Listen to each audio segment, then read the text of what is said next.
Hi hello నమస్తే welcome to vlogging with Shiva. ఈరోజు మనం ఒక అద్భుతమైన అమ్మవారి ఆలయాన్ని అయితే దర్శించబోతున్నాం. ఇంతకీ ఏంది ఆలయం అంటే కాంచీపురంలో ఉన్న శ్రీ చందనవేలి అమ్మన్ ఆలయం. ఈ యొక్క ఆలయం 1100 సంవత్సరాల క్రితం నిర్మించినప్పటికీ ఈ ఆలయం ప్రస్తుతం అయితే పూర్తిగా కొత్తగా అయితే నిర్మించారండి. అలాగే ఈ యొక్క ఆలయ ప్రత్యేకత ఏమిటంటే చంద్రుడికి అమ్మవారు పోసినప్పుడు ఈ యొక్క ప్రదేశంలో కూర్చొనే అమ్మవారిని అయితే పూజించారన్నమాట. ఈ యొక్క ఆలయంలో ఎక్కడ లేని విధంగా శంఖంతో అయితే తీర్థాన్ని ఇస్తారు. ఇదే ఈ ఆలయంలో ఉన్న ప్రసాదము. ఓకేనా, ఈ ఆలయం దగ్గరికి వెళ్ళి మనము పూర్తి స్థల పురాణం తెలుసుకుందాము. వీడియోని అయితే లైక్ చేసి స్టార్ట్ చేయండి. సబ్స్క్రైబ్ చేయని వాళ్ళు మన ఛానల్ అయితే సబ్స్క్రైబ్ చేసుకోండి. అలాగే ఈ ఆలయం తాలూకా లొకేషన్ కూడా మీకు డిస్క్రిప్షన్లో ఇచ్చాను, చెక్ చేయండి. ఇదే అండి నేను మీకు చెప్పిన శ్రీ చందనవల్లి అమ్మన్ ఆలయం అన్నమాట. ముందుగా ఈ ఆలయం యొక్క టైమింగ్స్ విషయానికి వస్తే ఈ ఆలయం అయితే ఎప్పుడు ఓపెన్లోనే ఉంటుందండి.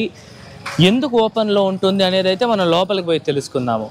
అమ్మవారిని చూడాలంటే మాత్రం మనము ఉదయం 6:30 నుండి మధ్యాహ్నం 12:30 వరకు, తిరిగి సాయంత్రం 4 నుండి రాత్రి 8:30 వరకు అయితే అమ్మవారిని అయితే చూడొచ్చు. రండి ఇప్పుడు మన ఆలయం లోపలికి వెళ్ళి పూర్తి స్థల పురాణం అంతా తెలుసుకుందాం.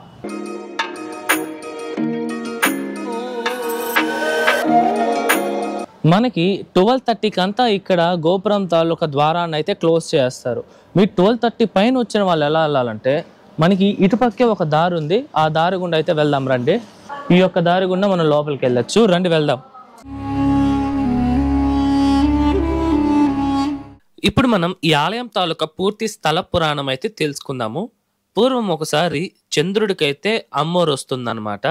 అప్పుడు చంద్రుడు ముల్లోకాలు తిరిగి ఎందరో మహర్షులను అయితే కలిసి తన యొక్క ఇబ్బందిని అయితే వివరించుకుంటారు. అయినప్పటికీ ఏ మహర్షి కూడా దాన్ని అయితే నయం చేయలేకపోతారు. అలా ఉండంగా ఒక మహర్షి వచ్చి చంద్రుడికి ఈ యొక్క ప్రదేశంలో కూర్చొని అమ్మవారిని అయితే పూజించమని అయితే సలహా ఇస్తారు. అప్పుడు ఆ ఒక ఋషి సలహా మేరకు చంద్రుడు ఈ యొక్క ప్రాంతానికి వచ్చి, ఈ ప్రస్తుతానికి ఆలయం పక్కనే ఒక తీర్థం ఉందన్నమాట. ఆ తీర్థాన్ని అయితే చంద్రతీర్థం అని అయితే పిలుస్తారు. ఆ ఒక తీర్థంలో చంద్రుడు స్నానం చేసి ఈ యొక్క ప్రదేశానికి వచ్చి కూర్చొని అమ్మవారికి అయితే కఠోరంగా అయితే పూజలు అయితే చేస్తారనమాట. అలా చంద్రుడి పూజకు మెచ్చిన అమ్మవారు ఈ యొక్క ప్రదేశానికి అయితే వస్తారు. అలా వచ్చి చంద్రుడికి ఒక శంఖంలో నుండి ఒక తీర్థాన్ని అయితే ఇస్తారనమాట. ఆ ఒక తీర్థం తాగిన తర్వాత చంద్రుడికైతే తనకు పట్టిన అమ్మవారు అయితే పోతుంది. అందుకనేసే ఈ యొక్క ఆలయంలో మీరు చూసినట్టయితే చాలా మంది పిల్లలు అమ్మవారు పోసిన వాళ్ళు మాత్రమే ఇక్కడ మనకి ఎక్కువ మంది కనిపిస్తారనమాట. ఇప్పుడు నేను మీకు చూపిస్తున్న ఆ మండపం దగ్గర అంతా వాళ్ళే చాలా మంది పనుకొని ఉన్నారు. ఇలాగ వాళ్ళు టయానికి సంబంధం లేకుండా మార్నింగ్, ఈవినింగ్, నైట్ కూడా వచ్చే వాళ్ళు ఉంటారు. అందుకనేసే ఈ యొక్క ఆలయం అయితే క్లోజే చేయరు, ఓపెన్లోనే ఉంటుంది. కాకపోతే అమ్మవారి దర్శనం మాత్రం నేను మీకు మొదట్లో చెప్పిన టైమింగ్స్లో మాత్రమే జరుగుతుంది. ఏ టైంలో కన్నా ఈ యొక్క ఆలయం లోపలికైతే రావచ్చు. ఇలా అమ్మవారితో బాధపడేవారు మొదట ఇక్కడికి వచ్చి అమ్మవారిని పూజించి మనకి ఈ ఆలయంలో తీర్థాన్ని అయితే ప్రసాదిస్తారు. ఆ ఒక తీర్థం ఏంటంటే అమ్మవారు ఎలాగైతే చంద్రుడికి ఒక శంఖంలో నుంచి నీరునిచ్చారో అదే విధంగానే ఇక్కడ ఆలయానికి దర్శించడానికి వచ్చే భక్తులకు శంఖంలో నుండి వచ్చే ఒక తీర్థాన్ని అయితే మనకి ప్రసాదం కింద అయితే ఇస్తారనమాట. ఇదే ఈ యొక్క ఆలయంలో ఇచ్చే ప్రసాదం. ఇంకే ప్రసాదం ఉండదు. దీన్ని సంగు ఔషధం లేదా సంగు తీర్థం అని అయితే పిలుస్తారనమాట.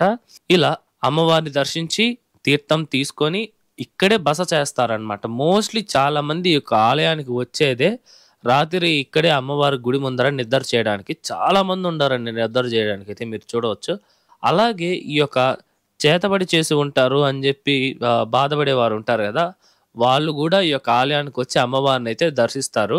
మనకి కాంచీపురంలో కామాక్షి అమ్మవారు ఉన్నారు కదా, ఆ అమ్మవారికి 8 దిక్కుల 8 అష్టదుర్గలు అయితే ఉంటారనమాట. ఆ అష్టదుర్గల్లో ఈ యొక్క చందనవేలి అమ్మన్ కూడా ఒకరు. ఇక్కడ అమ్మవారు అయితే చాలా చాలా శక్తివంతంగా ఉంటారు. అంతేకాకుండా కామాక్షి అమ్మ గుడి నుండి ఈ యొక్క ఆలయం కేవలం 2 కిలోమీటర్లు మాత్రమే. ఓకేనా, ఇక్కడ మీరు తప్పకుండా ఈ యొక్క ఆలయానికి వచ్చి అమ్మవారిని అయితే దర్శించండి. చాలా చాలా మంచి అనుభూతి అయితే పొందుతారు. ఇప్పుడు మనం ఈ ఆలయం తాలూకు నిర్మాణ విషయానికి వస్తే ఈ యొక్క ఆలయాన్ని 1100 సంవత్సరాల క్రితమే నిర్మించారు అని అయితే చెప్తున్నారు. కాకపోతే ఏ రాజు నిర్మించాడు అని అయితే ఇప్పటి వరకు ఎక్కడ అయితే లేదనమాట. అంతేకాదండి ఈ యొక్క ఆలయము కాలక్రమేణా శిథిలమైపోవడంతో చాలా భాగం ఆలయం అయితే పూర్తిగా దెబ్బతినేసింది. ఇటీవలే ఈ యొక్క ఆలయాన్ని అయితే పూర్తిగా అయితే పునరుద్ధరించారు. అందుకే ఈ యొక్క ఆలయం చూడడానికి మనకి కొత్తగా అనిపిస్తుంది. కాకపోతే ఈ యొక్క ఆలయ యొక్క పునాది అయితే 1100 సంవత్సరాల క్రితమే పడిందని చెప్పుకోవచ్చు.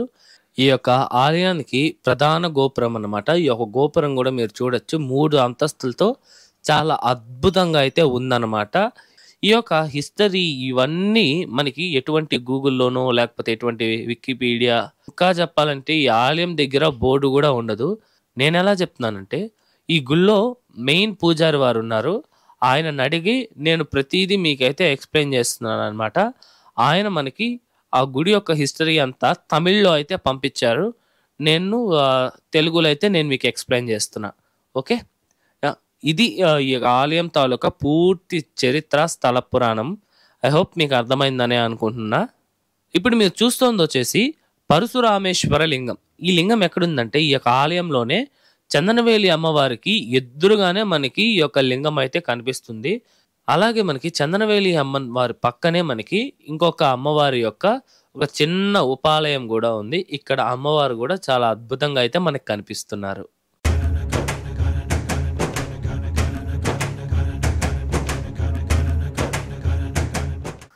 ప్రస్తుతం చూస్తున్న ఈ యొక్క ఆలయం వచ్చేసి మనకి చాలా అద్భుతమైన ముఖమండపం, అర్ధ మండపంతో పాటు చుట్టూరు మనకి ప్రదక్షిణ మార్గం కూడా చాలా అద్భుతంగా ఉంది. అలాగే ఈ యొక్క ఆలయం తాలూకా విమానం కూడా మీరు చూడొచ్చు. చాలా అద్భుతంగా అయితే ఉందన్నమాట. ఇలా నిత్యం భక్తులతో ఈ యొక్క ఆలయం అయితే కిటకిటలాడుతూ ఉంటుందన్నమాట. చాలా చాలా భక్తుల రద్దీ అయితే మంగళవారం, సోమవారం అయితే ఎక్కువగా ఉంటుందని అయితే చెప్తున్నారు. అలాగే అమావాస్య, పౌర్ణమి రోజుల్లో కూడా భక్తుల యొక్క సంఖ్య ఎక్కువగా ఉంటుంది. అసలు చెప్పాలంటే ఈ యొక్క ఆలయాన్ని అయితే అన్ఎక్స్‌పెక్టెడ్‌గా వచ్చాము. మామూలుగా అయితే ఏదైనా టెంపుల్‌కి వెళ్ళేటప్పుడు ముందుగా ప్లాన్ చేసుకొని మొత్తం స్క్రిప్ట్ అంతా రాసుకొని అక్కడికి వెళ్తాం. కాకపోతే ఈ యొక్క ఆలయానికి చాలా అన్ఎక్స్‌పెక్టెడ్‌గా వెళ్ళాము. అసలు చెప్పాలంటే మేము మన లాస్ట్ వీడియో చూసుంటారు పచ్చైవన్నర్ అండ్ పవలవన్నర్ టెంపుల్.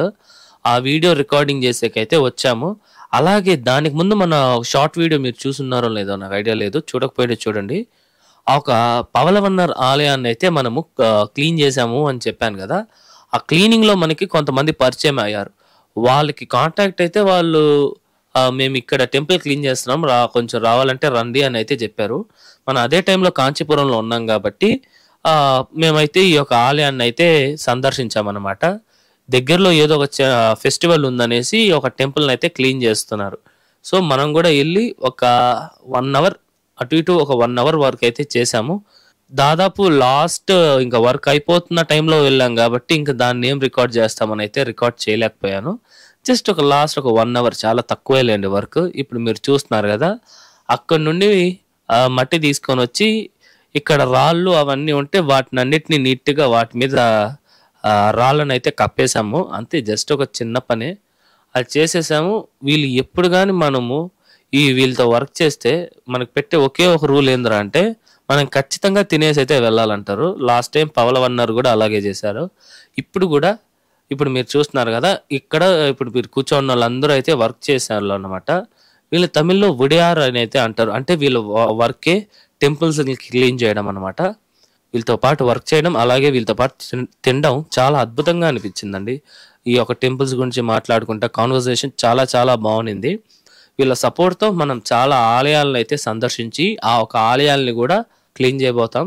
దేవుడి దయ అన్నీ కరెక్ట్‌గా జరిగితే బాగుంటుంది. ఇదండి ఈ యొక్క ఆలయం గురించి పూర్తి విశేషాలు.